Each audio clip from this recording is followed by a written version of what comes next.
सुप्रभात। मैं हूं जगेंद्र राणा। आज की हमारी आध्यात्मिक चर्चा का विषय है ज्ञान समाधि एवं ध्यान समाधि। ज्ञान समाधि एवं ध्यान समाधि। परमात्मा सर्वव्यापक है। आत्मा आत्मा में, कण कण में उसकी सर्वव्यापनी सत्ता समा रही है। परमात्मा सर्वज्ञ है, सर्वव्यापक ही नहीं वह सर्वज्ञ भी है। जहाँ जो कुछ हो रहा है वो सब उसके ज्ञान में। एकांत से एकांत में भी जब कोई कुछ करता है, बोलता है, तो वो सब उसको स्वतः ही जान लेता है। करना और बोलना तो दूर, वह तो विचार और भावना तक को जानता है। कोई कहीं भी क्यों ना हो, वह सदा सर्वदा सर्वत्र परमात्मा की उपस्थिति में उपस्थित है और हमेशा परमात्मा के हुजूर में हाजिर है।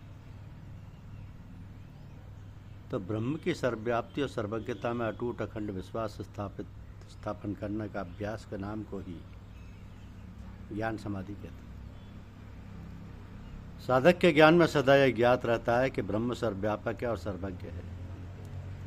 साधक की निष्ठा में इस तथ्य का अविचल धारणा होना कि वह ब्रह्म में है और ब्रह्म उसमें है, ज्ञान समाधि है। ज्ञान समाधि के अभ्यास की परिपक्वता के लिए निम्न पद का ज्ञान किया जाता है कि ब्रह्म मुझ में है, मैं ब्रह्म में हूँ।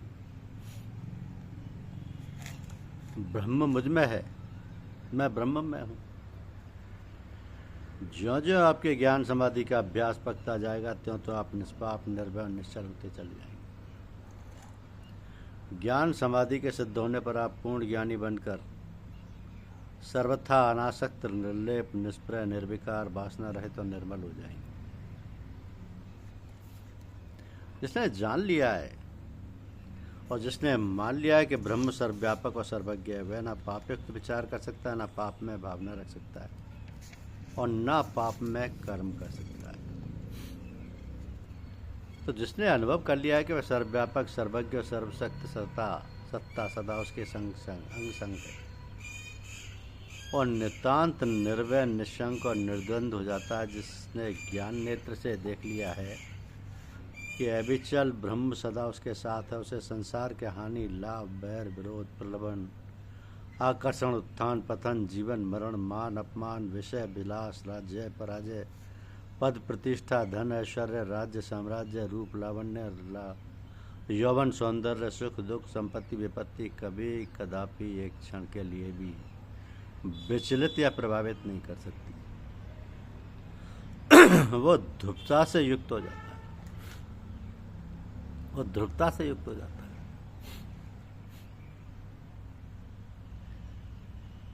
प्रश्न यह है कि क्या उसने ये अनुभव कर लिया है। अगर ये अनुभव कर लिया है कि वह सर्वव्यापक है, सर्वज्ञ है, सर्वशक्ति सत्ता से उसके संग संग है, तब वो नितांत निर्भय, निशंक, निर्द्वंद होता है। जिसने ज्ञान नेत्र से देख लिया है कि अविचल ब्रह्म सदा उसके साथ है, उसे संसार के ना तो हानि लाभ, ना बैर विरोध, न प्रलोभन आकर्षण, न उत्थान पतन, न जीवन मरण, न मान अपमान, न विषय विलास, न जय पराजय, न पद प्रतिष्ठा, न धन ऐश्वर्य, न राज्य साम्राज्य, न रूप लावण्य, न यौवन सौंदर्य, न दुख सुख, न संपत्ति विपत्ति कभी कदापि एक क्षण के लिए भी विचलित या प्रभावित नहीं कर सकते, क्योंकि वो ध्रुवता से युक्त है। अब ज्ञान समाधि के सतत अभ्यास से निष्पाप, निर्भय, निश्चल हो जाने पर आप अनासक्त हो जाएंगे। ममता, ममत्व, मेरापन ही आसक्ति का कारण है। ज्ञान समाधि के साधक ने जब ये जान लिया कि यह जगत और इस जगत में जो कुछ है वो सब उस जगतपति का है, तब किसी भी पदार्थ या प्राणी में ममत्व कैसा और आसक्ति कहाँ। जब यह संसार और इस संसार का सब कुछ उस जगतपति का है, तब कर्म में आसक्ति कहाँ। ये संसार जिसका कार्यस्थल है, इस कार्यस्थल या कारखाने में जो भी कार्य है वो सब उसी का है।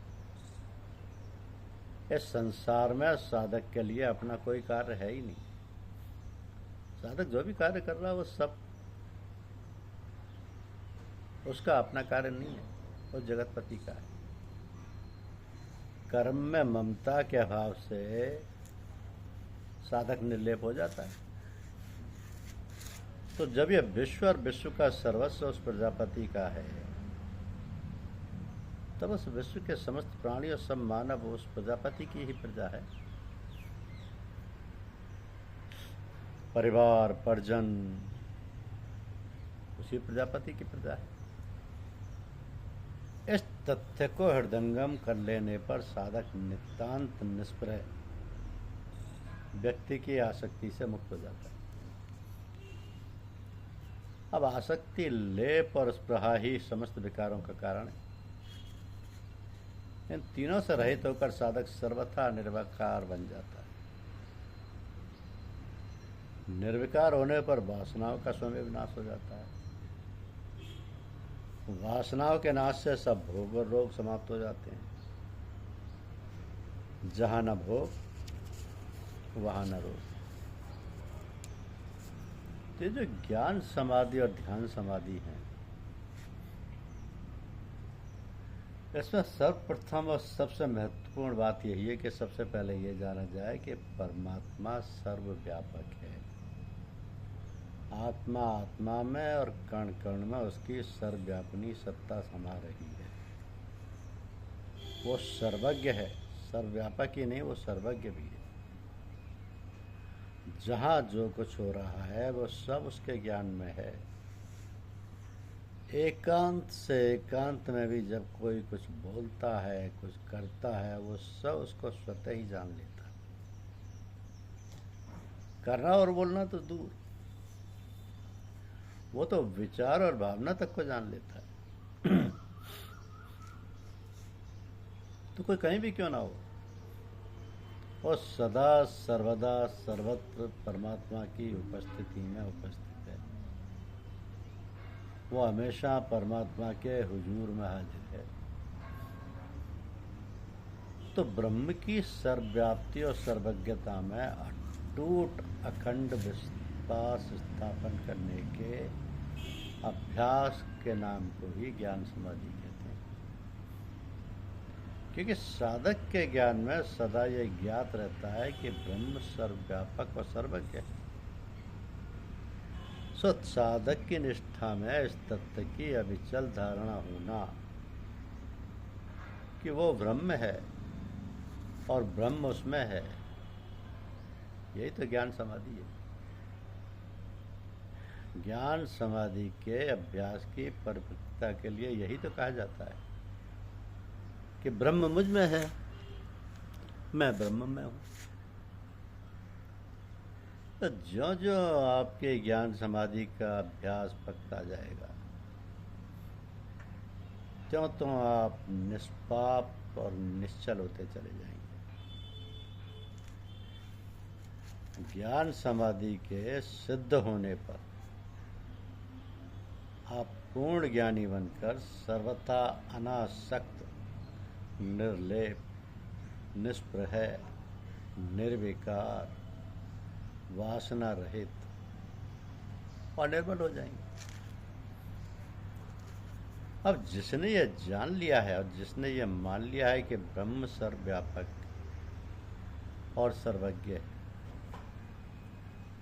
वो ना तो पाप युक्त विचार कर सकता है, ना पाप में भावना रख सकता है, ना पाप कर्म कर सकता है।